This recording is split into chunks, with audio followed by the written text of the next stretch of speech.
What's up, guys? Kyle here again, coming back at you from Sweetwater's Gear Fest 2023. I have Mr. Don Carr here with me, and he had the fantastic idea as I was passing him in the hallway on the first day that I was here. He's like, hey man, we got a couple of 5150s up in this amp room, and I think you should come up and shoot them out. So I had the idea based on that to come up and have him dial in the amps and see if I can guess them between the two. And then we're gonna switch around and he is gonna play, and it'll be the first time on my channel we've ever had a good guitar player.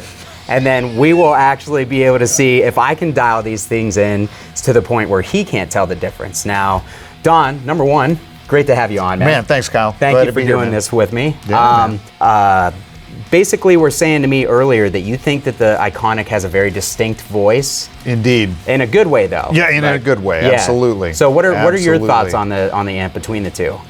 Between the two, you know, I think the gain staging is very similar. Yeah. And I think the sound and the feel of the gain, and even like the thump of the power section and all that, man, a lot of that stuff feels really similar.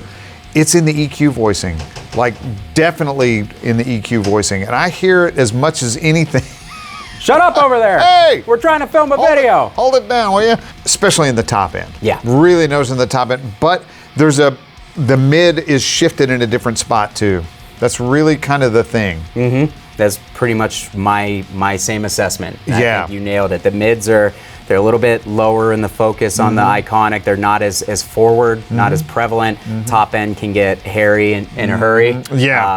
So it's like, as long as you can kind of balance those two things out, it's a fantastic amplifier, which I'm glad to hear someone of your caliber say that about it, because there's been a lot of things thrown around about the quality of tone that comes from it, and I don't agree with that. Man, I didn't feel that at all. And it's I mean, you know, to be fair, I'm not, you know, I'm not plunking down money to check it out. You know what I'm saying? Like consumers are. I mean, man, you know, I've got it here and I can just play through it, and I can judge it based on the value of strictly what I'm hearing and what I'm seeing. And wow, what I'm hearing and what I'm seeing is, this is a killer amp, man. Yeah. I mean, seriously, I was shocked at just how good it is. You know what I mean? Yeah. Because again, looking at the price tag, it's like, should it be that good?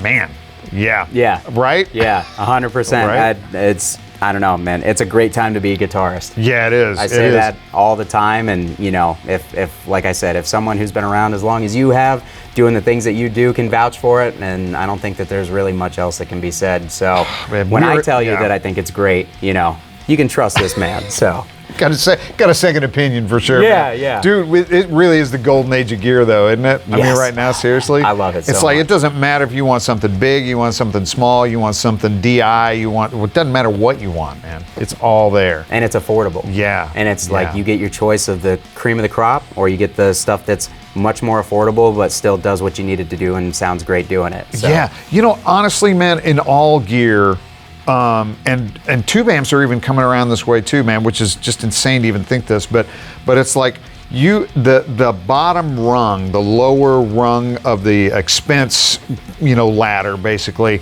has come up so much, man. And even the mid-priced stuff that I mean, God, the quality, golly, it's outrageous, man. Yeah. It really is. I couldn't agree more, man. Yeah. Glad to hear it from you. So, all right, for once I'm validated. So, all right, guys. So here's what we're gonna do today. Actually, I already told you what we were gonna do. So I guess just to round out the signal chain, we've got this beautiful Les Paul Gold Top reissue of some sort. I'm not exactly sure what it is. Murphy Lab. Murphy Lab. Yeah. Okay, I think I actually just posted a picture of this on Facebook the other day and said, I think it's time for a gold top. So funny that it's here just waiting for me. But we are going into the aux box. I believe that we have a Marshall greenback of some sort. Yep. 57 and a 121. Yep, 57, 121, a little bit of room in there with it too, you know, just the usual. It's basically like preset number one on the aux. Okay. So, I mean, most people are going to be familiar with how that sounds. So, all right, so what I'm going to do, we kind of pre-dialed them a little bit. I'm going to try to face away, and I'm going to have you switch back and forth between the two. You tell me which one is 1 and 2, and I'll guess which one of those two is the 6505 and the 5150. Yeah. All right, cool. You got it, man. All right, let's do it. You got it. Okay. Option number 1. Okay. That. I thought I had it in tune. Beautiful. Good enough. Beautiful. Okay, All right. we'll start again. Okay. Option one. Yeah, you say it. Here is option number 1.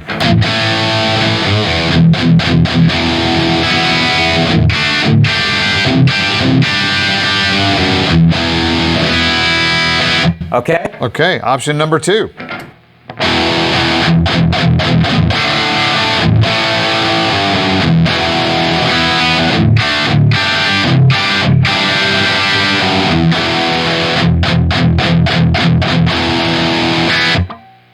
All right. I'm pretty positive that number 1, based on the overall saturation, tightness of the low end, and the top end is the Iconic, and number 2 is the 6505. Ding, ding, ding, ding, ding. All right, ding, ding, cool. You couldn't be more right. All right, well that's good Yeah. because I did Fluff's amp shootout video Yeah. yesterday and I got everything wrong. So I Perfect. did. That's not true. I did pick the Iconic out of the lineup. Oh, okay. So All I did. right, I at all least right. got that. So obviously I can pick that out. Nice, man. All right. Nice. So I'm gonna have you play. Okay. I'm gonna dial them in a little bit, and Okay. then I'll have you. Sound good? Yeah, All sounds right, good, man. cool.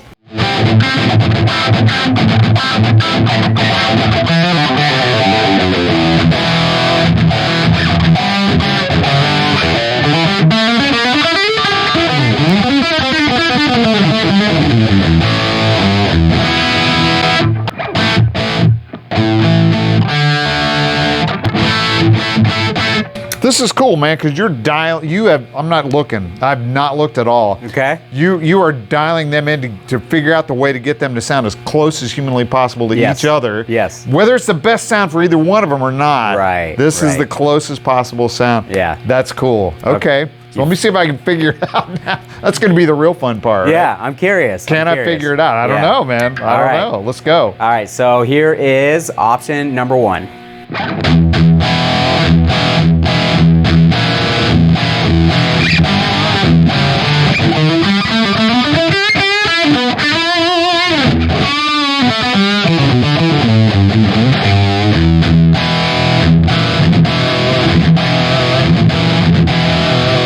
Okay. Okay, and number 2.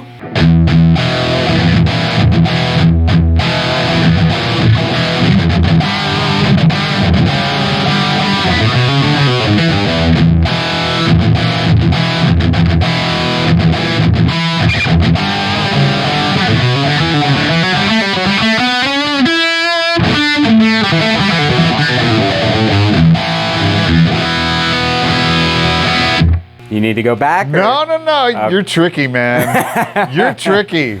I think I know what you did. Okay. Okay.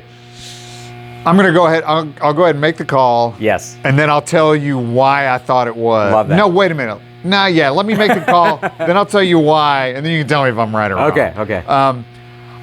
I think the second one is the Iconic, and the first one was the 6505. And the reason I think that was because when you turn the high end down on the Iconic, it of course changes the high end, but there's still that in the background behind it, there's still that toothy little like thing. And I was still hearing that even though it wasn't as bright. Okay. And I could still feel a little bit of that scoop. And tell me I'm wrong. You are wrong. Oh man! That's, you know what then? Yeah. Then that's even better because you got the 6505 to do that toothy thing. Yes. Even though it wasn't as bright, Right. you got it to do the toothy thing. Right. So like I am intimately familiar with these amps because Right. the 1992 original Sure. has been my go-to amp for a long time, so Right. I really understand how to dial them in. So what I did on the Iconic, you really, especially once you get it up to volume, having that presence above 11 o'clock Yeah. is really where it just becomes too much. Yeah. So like Yep. if you keep it right at 11 o'clock or below, you might think that it might be a little bit dark, but you can use the treble on the EQ to compensate for that. Right, because the presence is of course the higher end stuff, and it's Yeah. also on the power amp side of things. So, Right, yeah. right. So basically that's what I do when I dial it in, is Yeah. I pull that presence back a little bit just to keep it from being over the top on the brightness. The mids, there's really nothing you can do. You just gotta goose it as much as you can. And probably. even then, they're not in a great, Yeah. like, I like the mids the way that they are, but if you want that mid, everybody calls it the cocktois Right, yeah. of the original, you really can't get it without an EQ in the loop. Yeah. So you just got to kind of, either you like it or you put an EQ in the loop. Yeah, right. So, but where one thing that, and I'm curious to know what you think, one thing that I do notice a big difference in between the feel of the amps, especially on those lower strings, me doing the palm muted chugs and stuff, even though the original 5150 is famous for not really making you work that hard to get the goods out of it, I feel like the Iconic's even easier. It is, man. Yeah. The word is spongy. Yeah. There's way more of that spongy thing, and some of that has to do with the mid-range. I really believe that some of that has to do with the mid-range because you just don't feel as much of the immediacy, and so that's why it's more forgiving, if you will, on the attack. Yeah. And so, so if you want that, rapid fire, in your face kind of thing, the Iconic may not be your first choice. Yeah. See, I actually kind of feel the opposite. Not that I mean to disagree with you. No, not at all. I feel like, especially coming from somebody who plays a lot of those open E chugs and stuff, the Iconic actually saturates a little easier with a little less work from your right hand.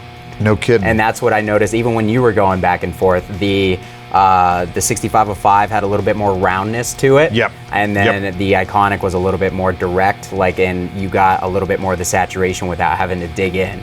So those were kind of like my tells other than the high end. Interesting, because see, now that's the difference between the sound and the feel, right? Yes. Which that's kind of an interesting thing. And as a player, the feel is obviously, I don't want to say it's more important, but I mean it's certainly as important. Yeah. And as a listener, None of that matters. the feel doesn't matter. It's like what are we getting on the back end?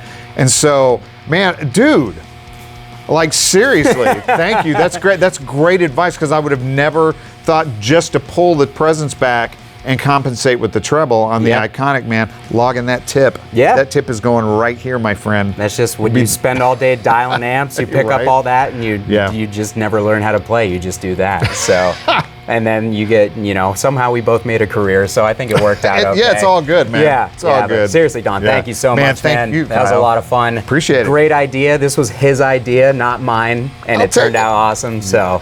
Cool. That's going to do it for me today, guys. Thank you so much for watching. Of course, if you want to pick up either of these two beautiful amplifiers, you can use my affiliate link down below in the description. Get them from Sweetwater because they're the best in the business at what they do. And that's going to do it for me today, guys. Thanks so much for watching. Thanks again to Don Carr for joining us for this one. We'll see you next time.